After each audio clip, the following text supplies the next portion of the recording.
So get this. Right now, there are a bunch of countries out there, really wealthy and stable countries, that are absolutely kicking themselves. They're watching the price of a certain asset just go to the moon, and they are filled with some serious regret. Okay, let's dive into this because it's a really interesting puzzle. I mean, why on earth would some of the world's richest, most developed nations be having this massive financial regret? It doesn't make a lot of sense, right? What exactly did they miss? And here's what's so wild about it. We're not talking about struggling economies here. Nope, these are developed, stable, super wealthy nations. And yet somehow they made this huge financial blunder. And man, is it coming back to bite them. And this regret, it all comes down to one thing. It's got a name, actually.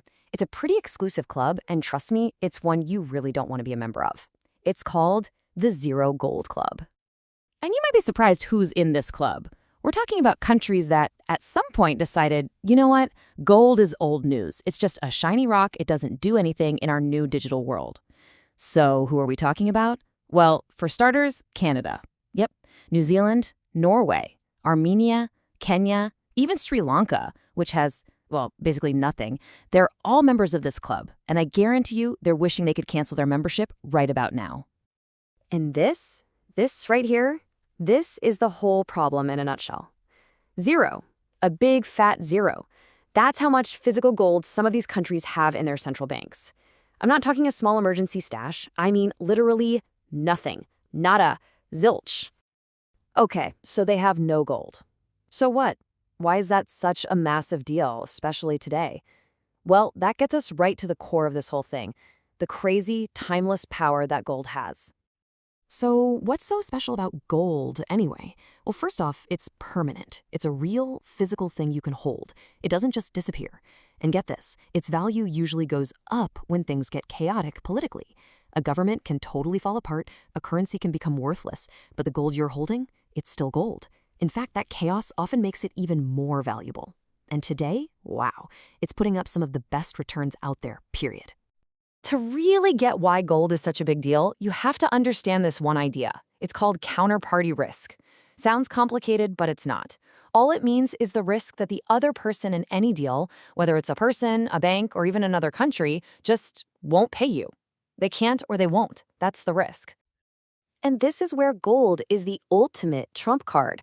I love how the source material puts it. It's so blunt.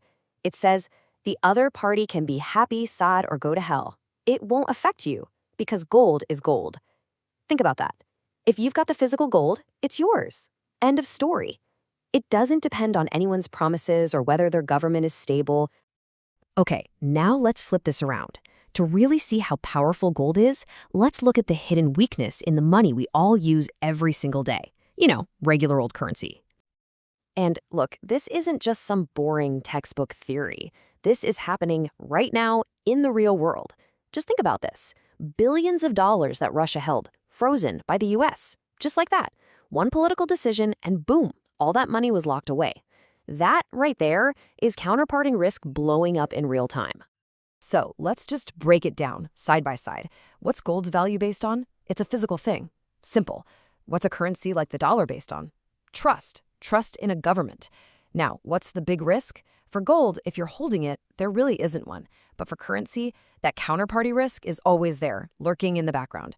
And when a crisis hits, gold tends to go up. Currency, it can get tossed around like a political football.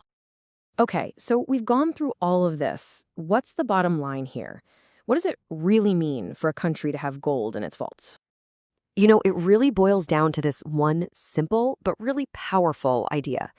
If you have gold, you have confidence.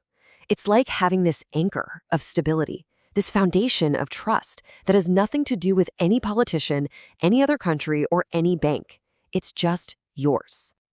And so that kind of leaves us with a big question, doesn't it? In this crazy world of ours, with digital money, crypto, and politics changing every 5 minutes, it's really worth stopping and asking yourself, what does real wealth, I mean real, tangible wealth, actually look like to you?